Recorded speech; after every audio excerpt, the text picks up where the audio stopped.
Se lo comentábamos al iniciar, hoy es noticia al comentar el alza en los precios de los combustibles. ¿Por qué ocurre esto? Bueno, hay una tensísima situación a esta hora en el estrecho de Hormuz frente a las costas de Irán, donde Estados Unidos está acelerando el envío de fuerzas anfibias a esta zona.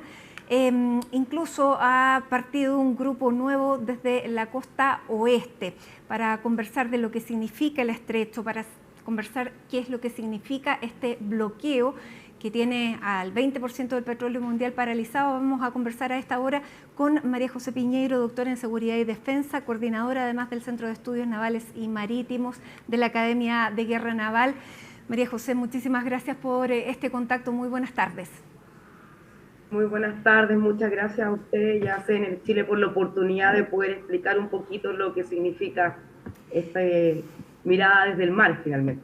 Absolutamente, una mirada clave en estos minutos para poder entender por qué es tan relevante lo que está ocurriendo tan lejos y que nos está afectando ya a nosotros que estamos al otro lado del planeta. Y para eso quiero que partamos desde lo básico, explicar un poco qué es este estrecho de Hormuz y por qué es un punto clave en la energía de prácticamente todo el planeta. Bueno, yo creo que hay algunos elementos que dentro de todo lo que ha salido en la prensa no se han señalado como con claridad, y dentro de ellos es lo que representan los estrechos a nivel internacional. Finalmente son puntos que conectan y que también tienen un régimen jurídico distinto. Nosotros debemos comprender, y estamos muy asentados en lo que es la tierra, pero que el mar tiene reglas diferentes. Y quiero que dentro de la gráfica que ustedes me fueron presentando, los estrechos tienen una categoría, y no todo la misma categoría dentro del derecho internacional marítimo, y nosotros estábamos acostumbrados a ver un mundo del mar que no lo veíamos tan importante porque las reglas funcionan. Claro. Y generalmente funcionan bastante bien en el ámbito del transporte marítimo. Pero el estrecho de Hormuz claramente es un cuello de botella. Vamos a revisarlo en una gráfica que preparamos para que vayamos contando. Es un mapa del estrecho, no, esta la vamos a revisar más adelante, nuestro director le gustó, pero esa para pero la vamos a revisar después porque nos permite calibrar las dimensiones del armamento que está yendo a esa zona. Bueno, aquí tenemos el estrecho entonces de Hormuz, que, bueno, todo su límite norte es territorio iraní. Cuéntanos, ¿qué hay ahí? ¿Y hacia dónde, qué conecta en el fondo? Bueno, en este caso lo que se conectan son dos zonas como de alta mar, y entonces tiene categoría a partir del artículo 37 de la Convención de Naciones Unidas del Mar, que es un estrecho utilizado para la navegación internacional, que conecta dos zonas de alta mar. Eso dice el derecho internacional marítimo en la CONVEMAR. Y eso significa que es un estrecho usado finalmente con característica internacional, y por lo tanto permite lo que es el paso en tránsito, que es el artículo 38, que garantiza el derecho, y eso es muy importante, de buques y aeronaves de forma continua, incluso sumergidas y volando sin interferencia. Es decir, según el derecho del mar, ahí no debería haber ninguna interferencia porque tiene esta característica. Ya, y lo vamos a revisar también en otra gráfica, porque además, pese a que es un estrecho que en su extensión tiene aproximadamente 50 kilómetros, digamos, el paso de los, claro, el paso de las mismas naves es muy corto, es muy estrecho, valga la redundancia. Cuéntanos.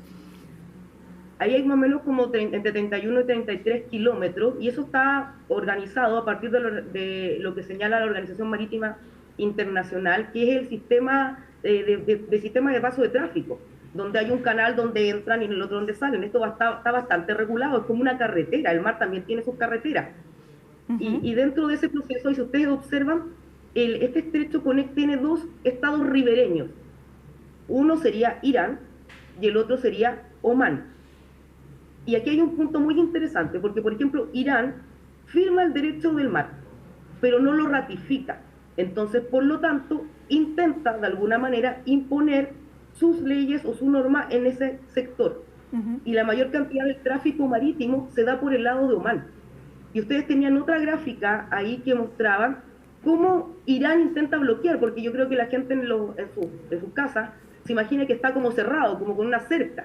Sí, ¿Cuáles no. son las técnicas finalmente que ocupa Irán para sostener esto más o menos de alguna forma bloqueado o con menos tránsito finalmente? Que ustedes lo planteaban ahí, tenían una gráfica muy buena donde aparecían estas minas navales inteligentes, la Sí, vamos a munición. ir sí, con la gráfica que muestra específicamente lo que arriesgan los barcos que van cruzando, y lo tenemos en otra de las láminas que preparamos, que ahí está, ahí. Exactamente. Esa está muy buena porque ahí lo que nos muestran finalmente es cómo se bloquea de alguna manera o cómo Irán intenta que no pasen los buques. No es que tenga una reja, creo que eso quede súper claro, sino que lo que hace es aumentar el riesgo de las embarcaciones que pasan ese lugar, es decir, atacarlas con un concepto que es bastante asimétrico, o sea, finalmente, minas navales inteligentes, ¿cierto? Misiles antibuque que salen ahí de estos, desde la costa que las lanza, enjambres, ¿cierto? De pequeñas embarcaciones tripuladas y no tripuladas,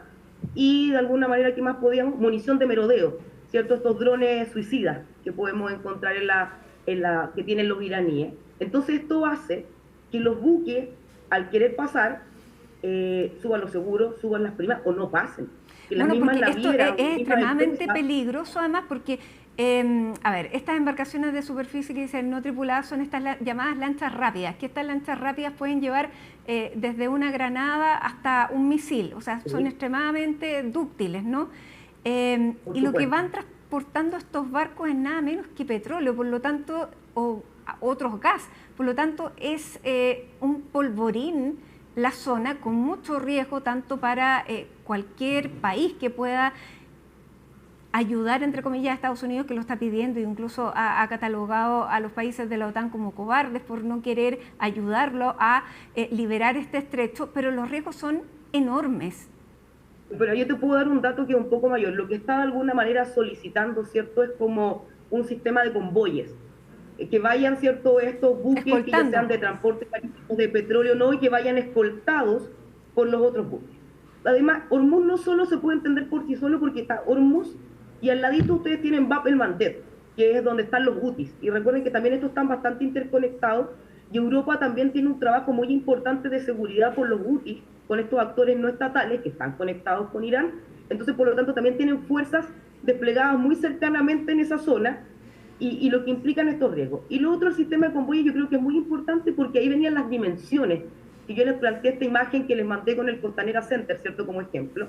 Porque el Pongámoslo ahora. problema es adaptarse a las dimensiones de la flota mercante moderna. Si ustedes pueden observar y pusieran la imagen, hoy día nosotros los buques tienen más o menos más de 300 metros de largo. Comparen que cada buque es más grande, este es de transporte marítimo, los petroleros tienen incluso 320, los VLCC, que son los Very Large Cruiser, y dentro de este Sí, contexto, lo que nosotros podemos encontrar que ese es el tamaño de un buque.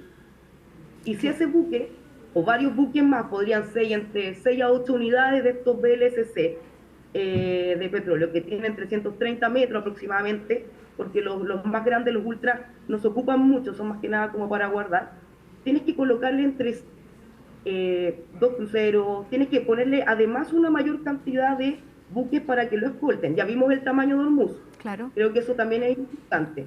Y considerando que según el Manual de Cooperación Naval y la Guía de Navegación de los NCACs, que es como un aspecto técnico y táctico que deben tener los buques para navegar con ciertas características, deben tener una separación para ir sin correr riesgo este convoy, ¿cierto? Entre 1,5 y 2 millas náuticas, es decir, entre 2,8 hasta 3,7 kilómetros de separación en caso de que a uno le llegara un misil, no poder incendiar lo otro o una munición merodeadora para que fuera poco riesgoso. Es decir, para más o menos tengan una dimensión. La extensión sería entre 15 y 18 millas náuticas del convoy, es decir, 33 kilómetros. Y el mismo estrecho nos mide los 33 kilómetros. Entonces sería como de la distancia de la moneda, escribió uno de nuestros profesores en un artículo hace poco, hasta Paine. Ya, Como para hacer una mirada de lo que implica las flotas modernas. Y la yo creo que es flota súper interesante lo que y acaban de hacer ustedes. claro, ¿Mm? y añadiendo digamos que El cada uno riesgo. de esos elementos, claro, tiene un riesgo gigante porque puede ser interceptada por elementos tan pequeños como una lancha rápida que se mueve de una manera bastante, como lo decíamos, dúctil, hasta un misil, hasta chocar con las minas, porque las minas tampoco son fijas, las minas marítimas, sino que pueden estar en el fondo, pueden estar en las costas. ¿Cómo se mueven las minas marítimas y qué capacidad tiene Irán de poner minas marítimas?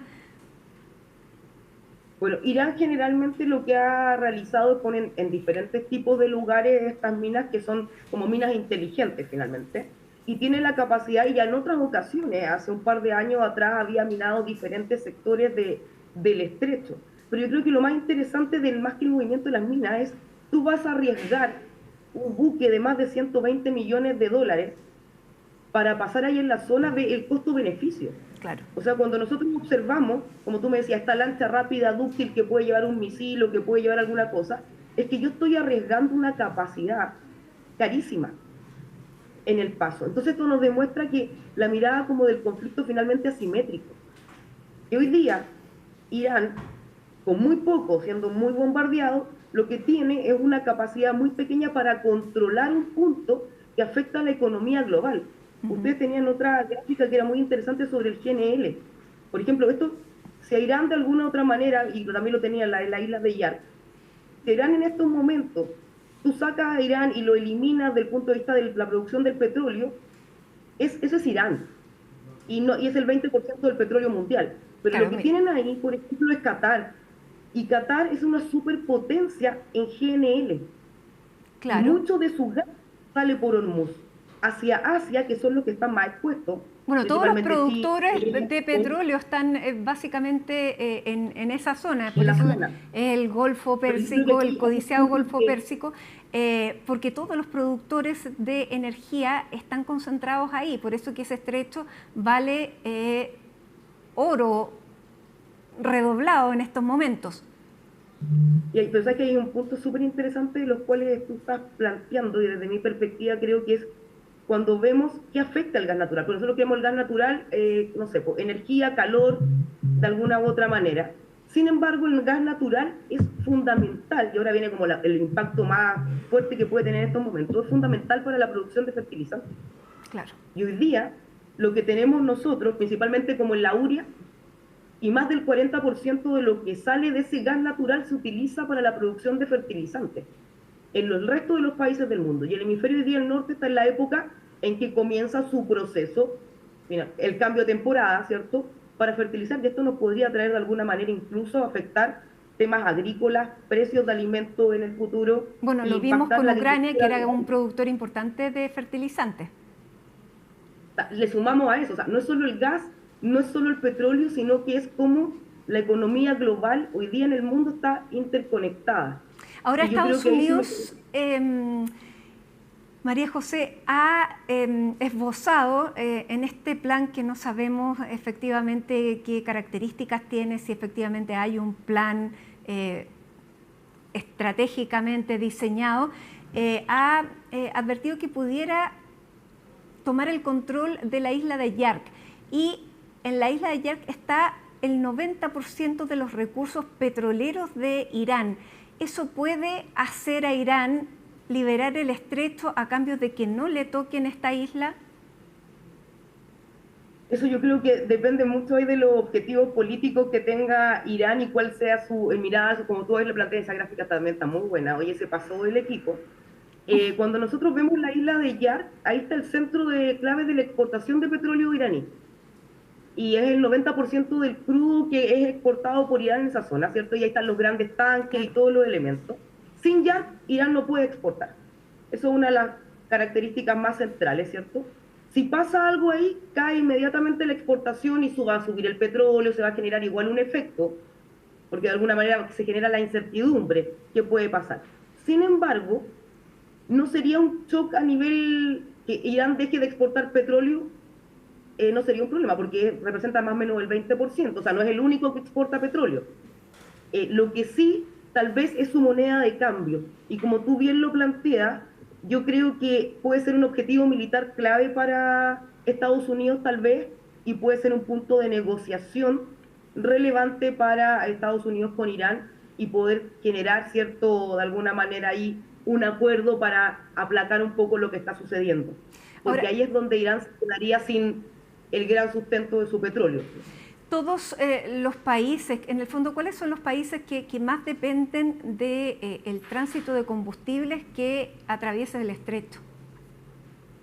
El 40% más o menos del petróleo, de ese 20%, el 40% va para China y para los países de Asia. Entonces, por lo tanto, aquí habría los que tendrían que buscar un nuevo comprador o un nuevo lugar donde comprar ese petróleo serían ese sector de esos países. ¿De dónde viene En nuestro caso de que no petróleo le quisieran vender. y de dónde viene nuestro petróleo? Bueno, aquí es súper importante porque nosotros, yo había hecho algunos elementos para tomarlo en cuenta, principalmente con el gas y el petróleo. Chile, y aquí yo quiero ser súper clara, nosotros dependemos de la exportación y qué buen pase me diste, porque creo que esto era algo que sí quería comentar de 100%. El 95% del comercio de Chile depende del mar. El centro de gravedad de Chile es el mar. Yo sé que la mayoría de los televidentes pueden estar en Santiago, pero Chile vive del mar, su centro de gravedad es el mar. Nuestros puertos son los que se rellenan de energía, principalmente. Por nuestros puertos sale nuestro cobre, salen nuestras exportaciones y además nuestra energía llega por mar. En Chile, principalmente entre el 60 y el 75%, por ejemplo, de nuestro gas llega por mar. Y también nos llega gas en menor cantidad, por ejemplo, de Qatar, que es entre un 5 y un 15% anual, pero nuestro gas no llega al 50% de Estados Unidos. Ahí tenemos una compra. También traemos de lo que es del Caribe, ¿cierto? De estas islas como de Curazao, de estos sectores, y que llegan a puertos como, por ejemplo, Quintero, Mejillones, diferentes lugares. Y yo creo que aquí hay que hacer un punto muy, muy interesante, porque para nosotros las líneas de comunicaciones, como lo está haciendo hoy día Hormuz y todas estas líneas, son vitales para la subsistencia del Estado de Chile. Eso yo creo que es fundamental y ahí tenemos que tener una mirada probablemente más centrada en lo que impactan todos estos conflictos a nivel internacional. Claro, y frente a lo cual Chile puede hacer muy poco, o sea, prácticamente nada, aparte de adaptarse a esta estrechez de recursos que estamos viendo. Yo creo que aquí hay un punto súper interesante en lo que toca plantear.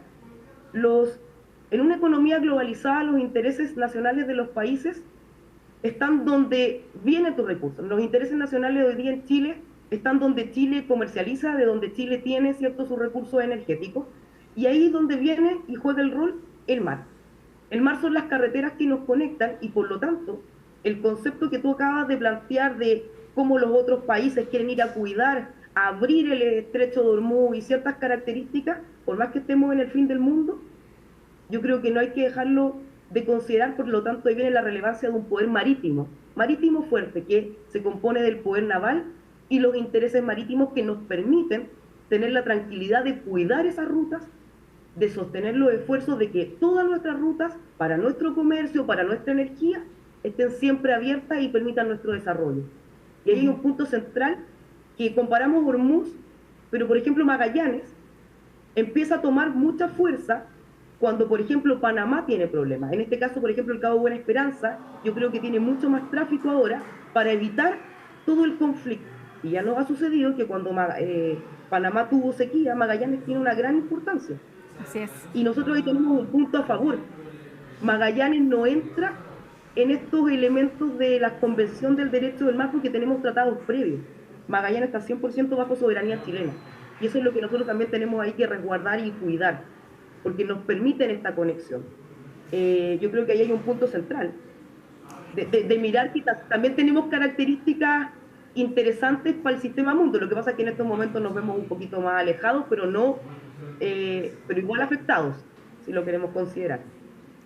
¿Cuánto puede la cantidad de recursos que hay de los países que se abastecen de la zona del estrecho de Hormuz soportar antes de que se produzca un colapso ya de dimensiones más grandes? Porque estábamos viendo, bueno, ha subido mucho el precio del petróleo, pero lo comentábamos también, se ha subido el precio del petróleo común, el precio del petróleo, digamos, del derivado que se usa para los aviones, está a $200 el barril, por lo tanto, ya se están comenzando a afectar las rutas aéreas también. Hoy día mismo en la mañana la Organización Aeronáutica Internacional, la IE, ¿cierto? Dice, oye, más teletrabajo y menos vuelos. Esa era un poco de sus El recomendaciones por a mensaje en partir estos de esto. momentos, claro. Ese era su mensaje, más teletrabajo y menos vuelos. Muy interesante porque el transporte aéreo además es carísimo. Comparado con el marítimo, es carísimo por la cantidad que consume de combustible. Y dentro de estos elementos señalaban que los países están abriendo sus reservas, entonces para tratando de amortiguar, estar sacando sus reservas. Pero generalmente hay un proceso que dura semanas, o sea, no estamos hablando de meses. Entre unas 3 semanas yo creo que empezaría de alguna manera ya a sentirse la presión dependiendo de las reservas de cada uno de los países. Ahora, En el Estados caso de Unidos Chile, ha querido pedir ayuda a los países de la OTAN, pero si los países de la OTAN entran en este conflicto, que en este momento es de Estados Unidos, Israel e Irán, significaría involucrar a toda la Unión Europea en una zona en que ellos no quisieron entrar inicialmente. Pero podemos pensar que Estados Unidos e Israel tienen la fuerza como para salir de ahí. Estratégicamente, ¿qué es lo que podemos pensar pudiera ser lo más, eh, es que no me atrevo a usar ni la palabra ni razonable ni esperable, porque ya ninguno de los dos elementos están en la ecuación, pero ¿qué se puede esperar? mira, lo más interesante yo creo con este llamado que se hace a la OTAN y a generar esta apertura, ¿cierto? Esta ayuda, hoy día le autorizó el Reino Unido el uso de sus bases. Pero quiero también señalar un tema que tiene que ver con las fuerzas de alguna otra manera navales disponibles. Yo te señalé que Bab al-Mandeb está al lado, que es el que conecta Suez con el Mar Rojo. Y ya en esa misma zona, Reino Unido y Francia también tienen muchas veces sus buques desplegados y yo no sé si tienen la capacidad completa para poder enfrentar varios frentes. Porque en esa otra zona hay también amenazas asimétricas de actores no estatales como los hutis, que a eso sí les afecta mucho a Europa, porque lo que es Suez y Bab al-Mandeb también tiene la característica que ellos los abastecen de su crudo, de todos los elementos. Y yo siento que de alguna forma se trata de no internacionalizar más allá el conflicto. Estados Unidos probablemente es la fuerza naval más poderosa del mundo. Israel tiene también una gran cantidad de fuerza y yo creo que van a buscar a lo mejor una estrategia, como tú decías, a lo mejor la isla de Yark como forma de negociación, intentando no internacionalizar mayormente este objetivo. Recuerda que el presidente Trump, como su objetivo cuando lo señaló, dice, esto va a ser corto. Yo creo que ningún esfuerzo de este tipo de características es muy sostenible en el tiempo sin realizar un gran desgaste. Entonces yo creo que de alguna forma también lo que le interesa a Estados Unidos, probablemente, muy a modo personal, es que esto también vaya acotándose en el tiempo, o sea, que sea más rápido. Este llamado más que nada que hace la OTAN es para abrir podríamos decir, este tráfico en Hormuz, y yo creo que es lo más relevante para sostener la salida de lo que podría ser la economía, el gas, el petróleo, de lo que hablábamos, más que de una solicitud para pelear con ellos. Claro, ¿Me, pero me expliqué o no? entrar a escoltarlos, por ejemplo, en el estrecho significa de todas maneras la probabilidad de entrar en el conflicto porque las posibilidades de que sean atacados es muy alta. Y significa arriesgar tus capacidades. Yo creo que ahí hay Exactamente. un punto interesante porque significa arriesgar tus buques, tu gente, y yo creo que ahí es donde está la gran pregunta. Nosotros en la Academia de Guerra Naval tenemos una frase que en estrategia que el valor del objetivo determina la magnitud del esfuerzo a realizar. Eso Claro. es uno de los principios que se plantean en la estrategia.